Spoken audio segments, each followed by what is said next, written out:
For King of the Hill, there's Alamo Beer. Alamo Beer has some good combos that I use a lot. Whiskey Drunk Brian. I used to run this a lot. Um, I think it still works, but the only reason why I took it out is because Brian doesn't work too well with my deck. Punch and Leech, it's sort of like it's a good combo because Punch, you're constantly punching whatever's in front, and you can keep healing up with Leech. And the only reason why I don't think it's that great is because it doesn't have a craze. If he had craze, it would be really good. And here's one of the cards that makes a good example of that. This has punch, craze, and sturdy. So even though it doesn't have a way to heal up as the leech with the brain, it still makes it really hard for the opponent to kill with sturdy and the crazed. And the punch adds an extra damage here and there. Shots Francine, nothing really special in here. Um, the only reason I will run it is because the leech makes it hard for the opponent to kill you, and the constant boost makes Francine become a monster if she can last long enough. And leech can make it easier for her to survive, so it could happen. Which one else is here? Okay, here's Jack Club. The worst combo you can make with Alamo Beer. Never mix any of these cards with Alamo Beer or any kind of beer. So don't do any Tinas, don't do any Jeans, and don't do any Louis.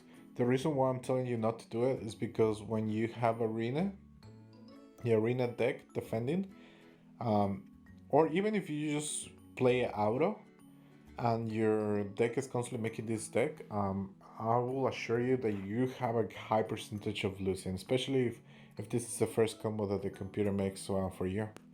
So I would really recommend not to make that combo. It's a terrible combo, and I really hope they change that. I'm really mad at it, but yeah, I really hate it.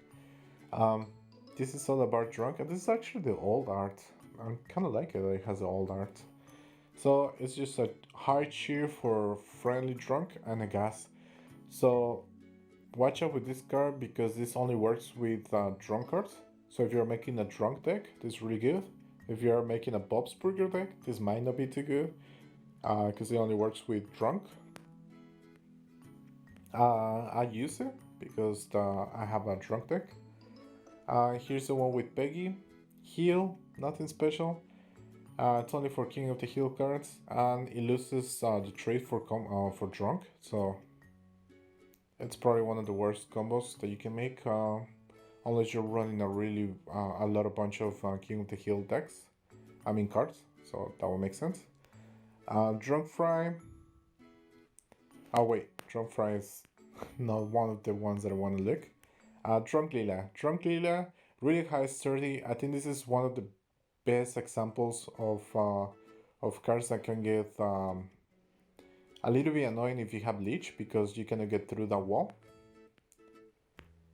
What else is in here? Drunk Amy. Drunk Amy, it's okay. Cripple and Gas work sort of okay together. Cripple will make sure that whoever's at the front might not do enough damage, and then Gas can stack a little bit of damage. Even if they have a wall, you can still gas them. The only way that you can gas them, I think will be if you reach 0 damage. So if they have a lot of crippled, you won't be able to do anything. So I think a lot of the skills that this card has is gassed. Well, actually, no, I don't see a lot of gas. Well, I think I saw like 2 cards with gas. So I think this card is a little bit sort of semi-aggressive, not so much support, but I think a little more aggressive. The next card is Rifle. This is the prime example of something aggressive. You can see it on all the cards. Most of the cards are gonna have punch, jab. Well, actually, just punch. So the Stewie gets punch, jab, and gas. This is a really good combo for Stewie. I like it. I like the combination of these. I think this is one of the combos that I don't think it needs crazed. The only reason why is because the gas and punch makes it so it makes a lot of damage to whatever's in the front, and then jabs make sure they can get through. Here's wait. I don't want to do Peter. I want to do Stan. So Stan, it shields any American Death card and it cripples all. It's an okay combo. If you're running a lot of bunch of stands, it can be really good. But other than that, I don't think it's that great. Here's the one for Luis. I almost forget. So recover and punch. Nothing really special there. Here's the one with Luis. So this is another good combo with rifle. Cripple, gas, and recover. The only reason why I really like this one is because recover makes sure that you can keep healing. Gas works really well with cripple, so your opponent cannot kill you. And with cripple and recover works really well between each other. So I think it's an overall really good combo. 300 knife. I don't think there's anything that I can say about this combo. It's just amazing. And I think this is a little bit better than Dodgeball Luis. And this is coming back to what I was talking about earlier, is that payback kind of doesn't work for Luis anymore once you start getting a lot of crazed.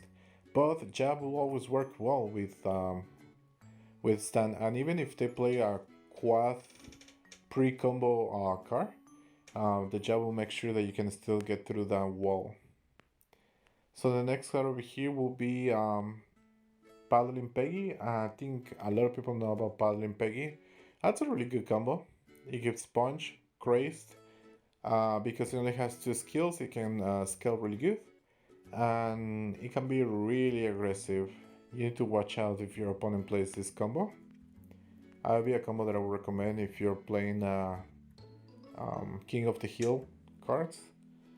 Penguin Conservator, this is the similar combo as the one with Bob and Music. I don't think it's that great late game. I think it's okay early on. I think it lacks a lot of damage for end game. So yeah, those are all the combos.